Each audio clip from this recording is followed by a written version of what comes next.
Faut-il envoyer un message à cet homme maintenant ou pas? Vidéo très complète qui vous expliquera les circonstances dans lesquelles il faut envoyer un message à cet homme maintenant, sinon vous allez perdre le coup, il ne faut surtout pas faire silence radio. Mais on va commencer par les circonstances dans lesquelles vous ne devez surtout pas lui envoyer de message. Vous voyez, il y a des fois des femmes qui envoient toujours le premier message à un homme. Le matin, tous les matins, elles envoient bonjour, tous les soirs, elles envoient bonne nuit.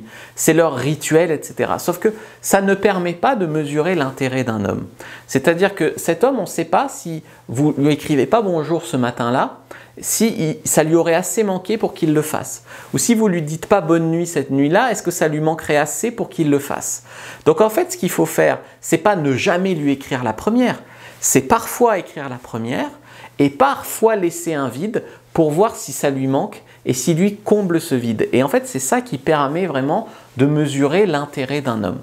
Donc, première circonstance, peut-être qu'aujourd'hui, vous avez envoyé plusieurs messages et il n'a pas encore répondu. Salut beau gosse, tu fais quoi aujourd'hui? T'avais pas une réunion, c'est bien passé. Moi, j'ai fait des courses, du shopping avec ma copine, c'était cool, on prend un café, on est posé. Le mec, il reçoit 3 messages. Bon, jusque-là, c'est sympa. Mais très souvent, les femmes après, c'est « Hé connard, pourquoi tu réponds pas? Tu fais quoi? T'es avec une autre, c'est ça, salaud !» Puis le gars, en fait, il avait juste son téléphone déchargé, où il était à une réunion qui a duré 2 heures au travail. Il allume son téléphone, il reçoit 10 messages comme ça, il est là « Oh, c'est quoi cette folle ?» Tu vois. Donc, un homme, en fait, amoureux, ne laisse pas une femme sans réponse à un SMS. Donc, il ne faut pas vous tromper. Il ne faut pas vous dire « Je vais trop l'étouffer si j'envoie trop de messages. » Un message par jour, c'est pas trop demander à un homme amoureux. Par contre, lui demander de répondre dans l'heure à une dizaine de textos, ça, c'est beaucoup trop abusé.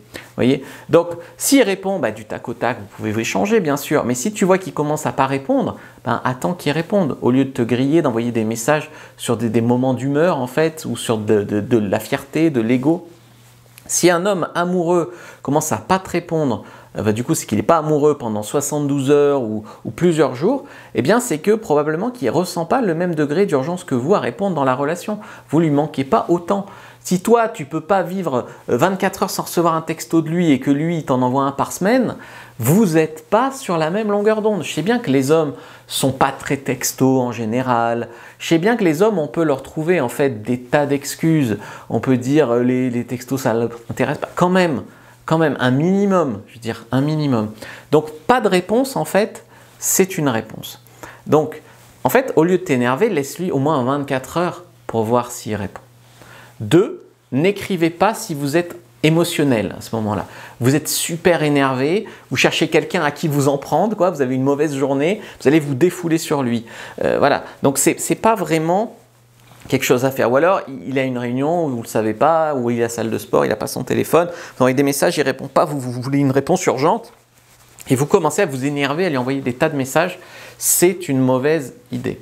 Donc, ce que vous devez faire si vous êtes en colère, par exemple, si vous êtes frustré, si vous sentez ce genre d'émotion, en fait, c'est de relire votre message avant de l'envoyer. Est-ce qu'il y a des marques d'agressivité, des marques d'impatience ou des marques de désespoir? Il faut les enlever parce que tout ça, ça ne donnera pas envie à l'homme de vous répondre. S'il y a un malentendu, si vous êtes en train de vous engueuler par SMS, par exemple, que c'est ça qui vous met en colère, arrêtez de vous engueuler par SMS. Il y a besoin d'éclaircir quelque chose. Donc là, vaut mieux s'appeler ou se voir pour échanger. Parce que les messages, en fait, ça ne transmet pas les émotions. Des fois même, il corrige, il met un mot à la place d'un autre, etc. Donc, il vaut mieux pas, en fait, s'engueuler par message. À un moment, appelez-vous. Posez votre voix ou dites-vous on se voit, on va s'expliquer de vive voix. Voilà, vraiment. Il vaut mieux parler que s'engrainer par message. Troisième circonstance, si vous êtes bourré, évidemment. Moi, je me rappelle une fois, j'ai reçu un texto du verre. Alors, c'était plutôt marrant comme anecdote. En fait, j'étais à mon appart à Aix et j'allais me coucher.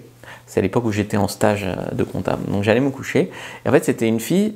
En fait, j'avais un coloc qui avait une copine. Et cette copine, elle avait donc du coup des copines que j'avais rencontrées à des soirées. Et il y en a une de ces copines, je ne sais pas à qui elle a demandé mon numéro. et elle m'envoie j'ai pas mes clés chez moi, je peux venir dormir chez toi, machin, un truc super direct. Elle était bourrée dans un bar, ça c'est sûr. C'était 2 h du matin, sauf que moi je dormais. Et en fait, comme j'ai pas vu le message, je réponds le lendemain. Et là, elle me répond plus en mode qu'elle faisait la gueule parce que je l'avais pas laissé dormir chez moi. Mais attends, tu m'as appelé à 2 h du mat, j'étais en silencieux ou j'étais même éteint. Voilà, j'ai rien capté. Donc pourquoi tu vois, t'es bourré, tu fais des trucs, c'est n'importe quoi. Tu vas envoyer un mec, j'ai envie de toi, et puis en fait, t'as pas envie de lui, t'avais juste envie d'un mec ce soir-là. Enfin, ça n'a pas de sens. Donc quand t'es bourré, moi je te conseille de pas envoyer de texto tout simplement. 4. Si vous n'avez rien de spécial à lui dire, c'est-à-dire si tu vas lui dire « Salut, ça va, divertis-moi, tu fais quoi toi, moi rien ».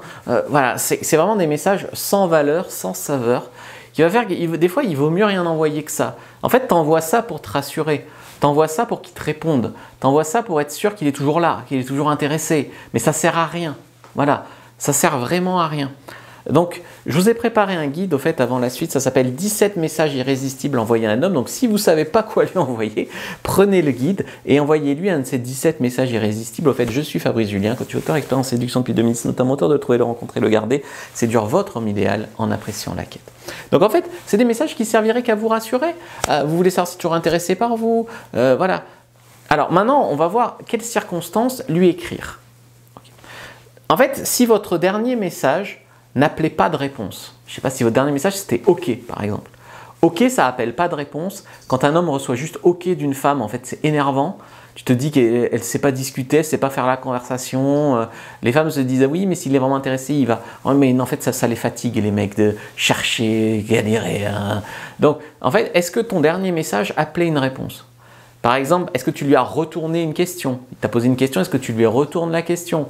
Rien que ça, en fait, ça appelle une réponse. Si ton dernier message était fermé en mode oui, non, ok, point, quoi, ou oui, j'ai passé une bonne journée, point, ça n'appelle pas de réponse. Donc dans ce cas-là, si tu n'as pas répondu à un message qui n'appelle pas de réponse, il faut que tu envoies un deuxième message qui appelle cette fois une réponse. Typiquement, une question, ça appelle une réponse. Voilà. Tu ne peux pas te dire « cet homme ne me répond plus » si ton dernier message n'appelle pas de réponse. Voilà, ça c'est vrai. Ensuite, si votre dernier message pouvait être mal interprété ou vexant. Par exemple, tu as voulu le taquiner, sauf que je t'ai expliqué que par texto, par message, les émotions passent moins bien parce qu'il n'y a pas le ton de la voix, il ne sait pas que tu rigoles. Et donc tu lui as dit, je sais pas, d'habitude je préfère les hommes qui font 10 cm de plus que toi. C'est le truc hyper vexant pour un homme. Toi, tu voulais le taquiner, tu voulais le challenger, sauf que lui, tu l'as vexé. Donc, relis ton message à te demander, est-ce que mon dernier message pouvait être mal interprété, ou bizarre, ou vexant, ou méchant? Voilà, ça arrive des fois. Tu vois, c'est l'équivalent que si un homme te disait, je préfère les filles qui font 10 kg de moins que toi. Tu répondrais pas à ça, c'est trop vexant. Et toi, quand tu lui fais des vannes, comme ça, des fois les femmes font des vannes qui sont mal ajustées à l'homme. Il est vexé. Voilà, tu vois, t'es pas assez sportif, t'es pas assez intelligent, voilà. Ça, en fait, ça ne va pas. Donc, est-ce que ton dernier message pouvait être mal interprété, même si c'était une blague, pouvait le vexer, pouvait le braquer? À rien ne sert en fait de le laisser vexer pour la vie. Que tu renvoies un message, tu disais, au fait, je suis désolé, c'était une blague un peu déplacée, mais je rigolais, quoi. Je suis désolé, c'était un peu maladroit, mais t'es très bien comme tu es, voilà. Tu vois. En fait, si vous avez merdé à un moment, c'est votre rôle de vous excuser. C'est ça la vérité. Si votre dernier message n'appelait pas spécialement une réponse, vous étonnez pas s'il ne répond pas. Il faut envoyer un message qui envoie une réponse. Si c'est lui qui vous a écrit en dernier, c'est pareil. C'est-à-dire que tu dis, il ne m'écrit plus. Sauf que quand on regarde l'historique des messages, lui, il écrivait des gros pavés, toi, tu écrivais des petites lignes. Et puis après, le dernier message, c'est lui. Ouais. En fait, ce n'est pas qu'il t'écrit plus. C'est qu'il attend de voir si tu es intéressé pour te répondre. Si c'est lui qui a envoyé le dernier message, dans les dynamiques sociales, c'est plutôt à la fille d'envoyer le message suivant. Tu vois, si vous devez avoir une confirmation pour un rendez-vous ou si vous vous cherchez, appelez-le. Vraiment, appelez-le ou envoyez-lui un texto. T'es où? Moi, je suis à tel endroit, machin. Il y a des femmes, elles se disent rendez-vous à 18 h à la rotonde. Elles sont à la rotonde et puis je ne vais quand même pas lui écrire un texto, il me trouvera bien, machin. Non, non. Si vous devez vous rencontrer tout de suite, harcelez-le de messages si vous ne vous trouvez pas. Ça c'est pas grave en fait. Dans le contexte où vous allez vous retrouver dans 2 minutes, là il vaut mieux pas se rater, quoi. Il vaut mieux s'envoyer des messages. Voilà, je vous ai fait une autre vidéo en lien avec les textos, avec les SMS. N'hésitez pas à la regarder, elle complétera bien cette vidéo-là. Et puis prenez votre guide 17 messages irrésistibles à envoyer à un homme.